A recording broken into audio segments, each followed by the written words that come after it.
Welcome back to the Spotlight. Hey, Dave, thanks for having me. Hey, thanks for being here.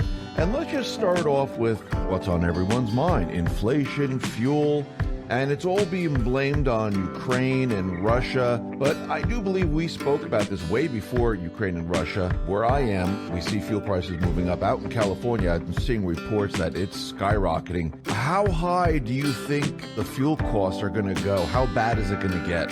Yeah, so my view on the fuel prices, so we had that surge to 120. We actually got close to $130. So the mathematical move, the reason why I was calling for 120 oil, there's a mathematical formula which traders use to determine future price action. Right. And we hit it at 120. So I expected the pullback. I didn't think it would fall that far that fast and now push back up to 110. I think we're going to get a glide here, Dave. You're hearing now $200 and $300 barrel oil. I don't think we're going to get there. We're going to have production will come out of the woodwork worldwide if prices get anywhere near that. So I think it'll start becoming self-governing, but I do believe we're going to probably touch that $150 mark before the end of 2022. And when it does fall, I think it'll fall all the way back down into the 60s again. When do you expect it going back down to the 60s? Is that going to be like in 2023? Yeah, when we go into recession. Oh, okay. I see what you're saying here. If we're hitting 150, what is that going to be, like $7, $8, $9 a gallon, around that range? Yeah, $7 probably at least here in California. And here's the thing, Dave, this will be the demand destruction. People simply won't be able to go to work. People that have manufacturing jobs, service workers that service people's, like restaurants, stuff like that, those people aren't going to go to work. You're talking right now $170 to $180 for construction workers to fill their trucks to run the jobs, all over Southern California. Those people don't have $1,000, a month to throw to gasoline without getting compensated. And as they get compensated, then the companies that are doing it are going to find that jobs aren't worth doing, and the whole thing rolls over. And it's just like an escalator, elevator kind of a thing. It's going to escalate up, and then all of a sudden it's going to be abrupt demand destruction. And then these things take a while for them to unwind when they tumble like that. So I think we're going to grind up until people would say no mas. They can't do it, and then they're just not going to go to work. Where the politicians are going to freak out and start sending out oil checks. Yeah. I think that's a possibility too. It's funny because I saw an article where the White House, they were discussing sending people gas cards to pay for fuel, but that would be a complete and utter disaster. Where would all this money come from anyhow? Yeah, where it always comes from. Yeah, exactly. It's this place called thin air. Yeah. It actually comes out of your pocket in a different form of inflation. So. Yeah. Yep. Now, the other thing that's very interesting, and we discussed this a while back, way before Ukraine, Russia, and everything else. Jen Psaki was out there, and she's letting everyone know that food shortages are coming. Now, she's saying it's going to happen in the poor countries. Of course, they're blaming it all on Ukraine, and she's saying that it's because of Ukraine, because all the fertilizer comes from Ukraine, and now we're going to have a huge problem in the food industry. What do you see coming down the pike here? Yeah, of course we've been talking. You know how I spell Ukraine, Dave? I spell it. So this stuff all started really from the appointment of his president. You can always see it coming. So we have an analog here. So this happened in 2007 and 2008. It happened again in 2011. This is when the Fed accelerates money printing into the economy. It floods the world. And then, in 2008, we know what happened, right? We had the great financial crisis. 2011, we had the Arab Spring. Do you remember that? Yep. Well, this is going to become the worldwide winter. Now, what Jen Psaki's talking about, she's not wrong when she links Ukraine, Russia, and Africa, because there's a chart out there on the Twitterverse that shows that most of the African nations are the recipients of the exports from Ukraine and Russia. So, the big countries like China that import other Asian countries, they get their grains from Australia and US, the Five Eyes countries, plus South America. So, so those countries in Africa are going to be hurting for certain. But the fertilizer thing is a little bit more of a worldwide phenomenon. I have two customers of 𝐗𝐐e𝐲 that one owns a massive farm in Kansas, and the other one is a dairy farmer in California, plus they own a feed company. So they're very familiar with coming into the from grains and fertilizer standpoint. So the one in California was telling me that we're looking at maybe 50% of the farmers have enough fertilizer on hand. So if they don't have fertilizer, they're going to have to what's called step down. So corn is a heavy feeder, so they may have to go to wheat. Well, if they can't do wheat, they have to put something in that'll fix nitrogen. So you're looking at like soybeans, or you're looking at lentils. Remember the lentil thing? Hey, yeah. If you make less than 300,000, eat lentils. Well, guess what? Lentil prices doubled too. These people aren't even paying attention. So you're going to see what's called step downs in terms of the quality of the food product of what we're used to as Americans, but African countries are in big trouble. China, however, has a fertilizer shortage too. Now, if China can't get enough fertilizer in the ground, they're no longer able to produce enough grain for their animals or for their people. And that means they're going to go worldwide and suck the grains out of all these other exporting countries. And that's going to raise the cost of living for everybody across the world. And you were asking me, like, where do we think this can go? Well, food prices follow fertilizer prices. And fertilizer prices, depending on who you ask, are up between 68 and 400%. Now, I believe the former number is closer to being right because we trade fertilizer stocks at 𝐗𝐸, and we bought Mosaic at $18 at the end of 2020, and we just sold it last week for $64. So that was that's at least a 350%. So that's how much fertilizer prices have increased. That's what the farmers have to now contemplate putting on the ground. The farmer that came on today onto our internal blog was saying that it cost him 400% more for them to fertilize. They're a heavy corn producer, 400% more to put fertilizer on the crops this year than last year. And that means, look, these guys aren't going to do it for free, Dave. So you're going to see corn prices and wheat prices move up higher. So you're probably looking at, last year we had a double in food costs. Okay, they call it 7%. It was actually a double. From basically 18 months, from 20 to end of 21. So we're probably looking at maybe another 30 to 50% increase in production costs again for food. People forget, they just think it's Ukraine and it's actually Belarus that produces the fertilizer. It's Russia preventing Ukraine and Belarus from exporting anything they produce. But natural gas is the precursor for urea, which is also put onto crops, basically nitrogen. And that's going to be in big shortages too. And it's not just that, Dave, it's propane. So we have less than 30 days supply of propane in the United States. So they use propane on the farms for a lot of things. They run their skid ski loaders, they run their forklifts, right? They run a lot of their farm equipment on propane, and they also heat and dry the grain with propane.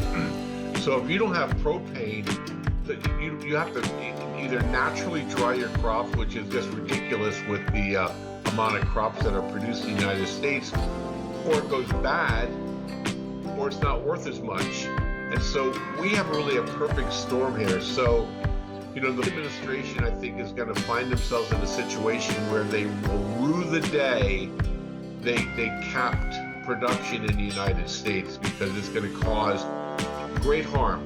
So people ask me, what do you do about it? I said, besides buying stuff that's going to grow and stocks that are going to go faster than food inflation, I said, you're going to be on a keto diet. It's going to be government imposed because there may not be enough out there.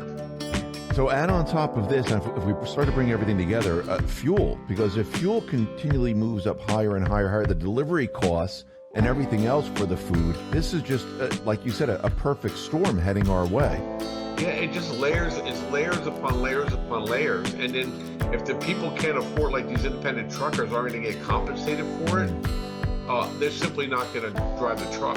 There was another farmer in Pennsylvania that runs greenhouses. They couldn't get the potting soil, so they actually had to pay the trucker another $1,200 to drop the load off, or the guy said, hey, I'll get it to you when I can. They basically, like almost like a legalized bribe to the trucking company. Hey, get my order here faster. What do I need to do it? So they paid a huge surcharge for like a half a load of basically potting soil, for their greenhouses. And that's the greenhouses they use to put the vegetables in, so they get them into the ground earlier for farming. So everywhere you look, Dave, there's a potential disaster coming at you. The Netherlands, they grow everything under glass in the Netherlands. Can you imagine with the price of natural gas in the Netherlands? They just can't grow the crops, Dave. So it's going to be devastating for Africa. It's going to be hardship for Europe and Asia, and it's going to be more than irksome in the United States. So in the past I said it would be annoying, but we're going past annoying to irksome, because you're not going to get some of the stuff you want, or you're just going to look at prices of things and you're like, oh my gosh, we're not going to be able to afford to do that. And I think what's going to happen is most people it'll be another wave of demand destruction, Dave. Yeah, it's actually going to bring the people to the precipice, because they're going to want accountability, because everyone has this in common. Everyone's making a living, everyone's trying to pay their bills, everyone's trying to eat, and this is going to be a complete and utter disaster for the administration, because what is he really doing about it? Nothing. It's so weird. You have to get these guys kicking and screaming to take action on things that are outside of their core agenda. It's almost like, here's what we want to accomplish, and they ignore it until it hits them outside the head with a baseball bat, and they still try to ignore it, and they try to turn it into aligning it with their agenda. Yeah. But I think people aren't stupid. No. They know that Russian war is not causing this stuff to happen. People aren't dumb. Yeah. I think they're in big trouble. Yeah, there was a survey that was done, and I think it was like 62% or something like that who's the problem, not Russia, not Ukraine, not Putin or anything like that. So, everything that we're seeing right now, we've seen gold. It went over $2,000 an ounce, which shocked me. That was unbelievable. It dropped down a little bit.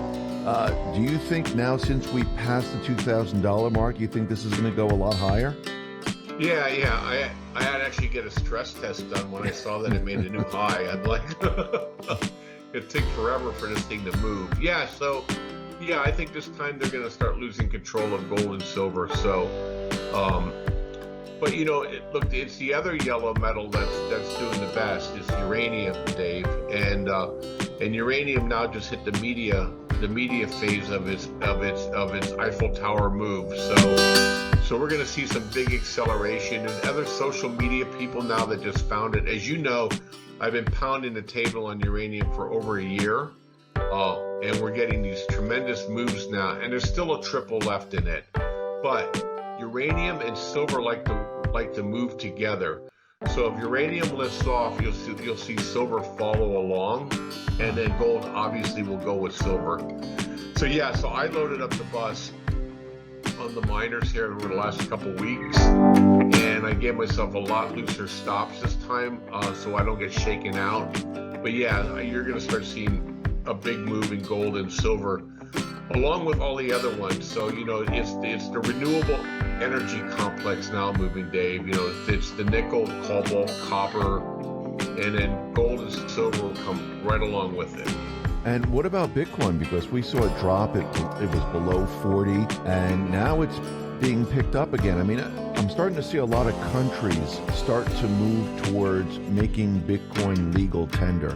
Malaysia's doing it. Russia's looking to mine Bitcoin. And I find it very interesting that a lot of countries are starting to move in this direction. Yeah, I think it's an antidote for concern about government overreach, right? People are looking to have a way in which they can quickly and easily have their assets move with them. And one of the most redeeming qualities of Bitcoin is its ability to be where you are at all times. True. And without you having to physically carry it to where you go. And so I think that is very attractive to people, because in these environments, Dave, you tend to get certain kinds of migrations, right? The wealthy will migrate out of areas in which they feel that their life and their livelihoods are in jeopardy, right? And so you're going to start seeing a lot more of that as people move, and also people that are stuck in the country that they think that their currencies are going to get devalued. Are Bitcoin is an easier option than gold is, if you will, because it's more transferable. So, like, if you and I had each $1,000 of either Bitcoin or gold, right? You live in a place like Turkey, and you need to go to the store, right? And there's a better chance for you to be able to use Bitcoin either to convert it into Turkish lira quickly than for you to run down to the gold shop and, hey, I need to convert this gold coin into money I need this week. And oh, by the way, sit there and you try to get change from the guy. So every time you do that, you're paying these crazy commissions versus, and when I say Bitcoin, I'm talking the crypto world in general, but Bitcoin's still king as of today. My partner that runs crypto says the Bitcoin pairs aren't going to do as well as Bitcoin for right now. And so, so I just see it as something that's going to keep going. It's also a liquidity play, Dave. So, the federal government says they're going to end their balance sheet, but we see no evidence to it whatsoever. And I think that's what drew Bitcoin down from the 60s, is the Fed threatening to basically turn off the liquidity tap, right? So they drove this thing down from 65 down to into the 30s here.